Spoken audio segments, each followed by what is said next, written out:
بسم اللہ الرحمن الرحیم۔ السلام علیکم ناظرین، ایک نئے ویلاگ کے ساتھ ارشد علی خان آج پھر حاضر ہے۔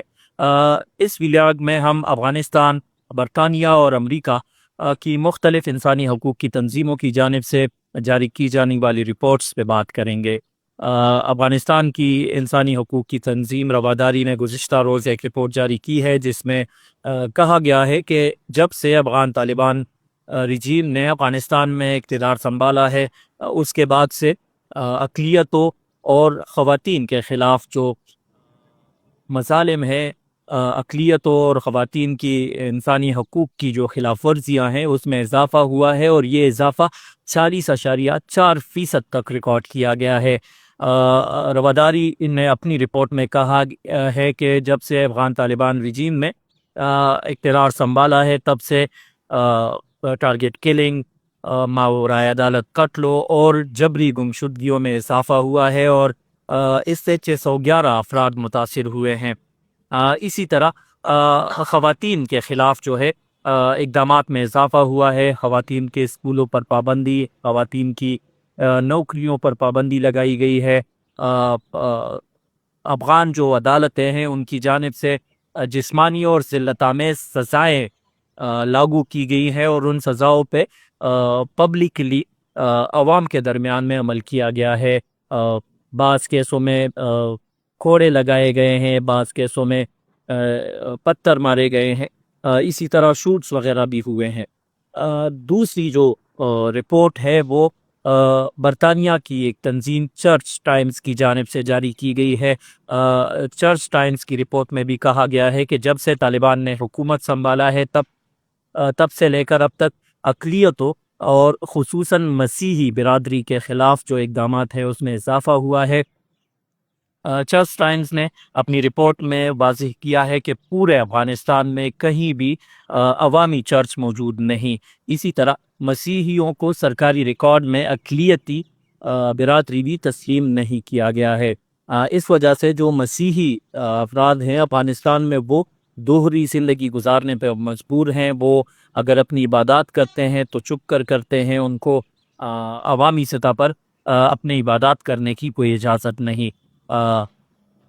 چرچ ٹائمز نے اپنی رپورٹ میں یہ بھی کہا ہے کہ جب سے طالبان نے اقتدار سنبھالا ہے تب سے سکھوں، ہندوؤں اور مسیحی برادری کے لوگوں نے کافی تعداد میں افغانستان سے نقل مکانی کی ہے اور دوسرے ملکوں میں وہ شفٹ ہوئے ہیں۔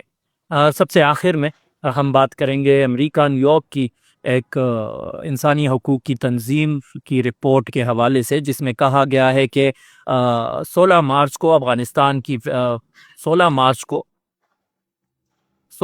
کو پاکستان کی جانب سے جو فضائی کارروائی کی گئی تھی اس میں نشیوں کے جو ریہیبلیٹیشن سنٹر ہے اس کو نشانہ بنایا گیا ہے، اور اس میں تقریباً 153 افراد مارے گئے ہیں، جبکہ 250 سے زائد زخمی ہوئے ہیں۔ اس رپورٹ میں یہ بھی کہا گیا ہے کہ پاکستان ان افراد کو کڑی سزا دے جو اس کے ذمہ دار ہیں۔ دوسری جانب اگر ہم نظر دوڑائیں تو پاکستان نے واضح الفاظ میں ایسی کسی بھی کارروائی کی تردید کی ہے۔ پاکستان کے جو وزیر اطلاعات ہیں اتاتار، اور انہوں نے اسی رات اپنے ایکس اکاؤنٹ پر بیان دیا تھا کہ پاکستان نے کابل میں فینکس ایک نیٹو کے زیر استعمال کمپاؤنڈ تھا، اس میں کارروائی کی ہے جہاں ڈرون بنائے جاتے تھے اور جہاں اسلحہ ڈیپو تھا۔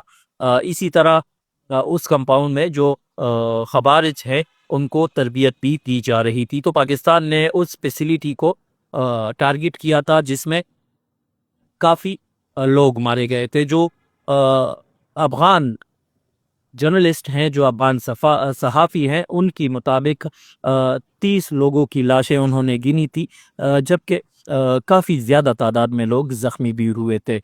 تو جو امریکی تنظیم ہے اس کی جانب سے جاری کی گئی رپورٹ فالس، غلط دعووں پر مبنی ہے، جس میں افغان طالبان کے موقف کو پیش کیا گیا ہے، زمینی حقائق کو توڑ مروڑ کر پیش کیا گیا ہے، کیونکہ جو عینی شاہدین تھے ان کے مطابق وہ جو رپورٹس آئی تھی ان کے مطابق جو ڈرونز بنانے کی فیکٹری تھی یا جو اسلحہ ڈیپو تھا یا ساتھ میں جو خوارج کو تربیت دی جا رہی تھی وہ اس ہاسپٹل سے چند میٹر کے فاصلے پر یہ ساری ایکٹیویٹیز چل رہی تھی، اور اس ہاسپٹل کو افغان طالبان ایک ہیومن شیلڈ کے طور پر استعمال کر رہے تھے۔ تو پاکستان نے واضح الفاظ میں اس قسم کے کسی بھی رپورٹ کو مسترد کیا ہے اور اس حوالے سے تمام دعووں کو جھوٹا قرار دیا ہے۔ شکریہ۔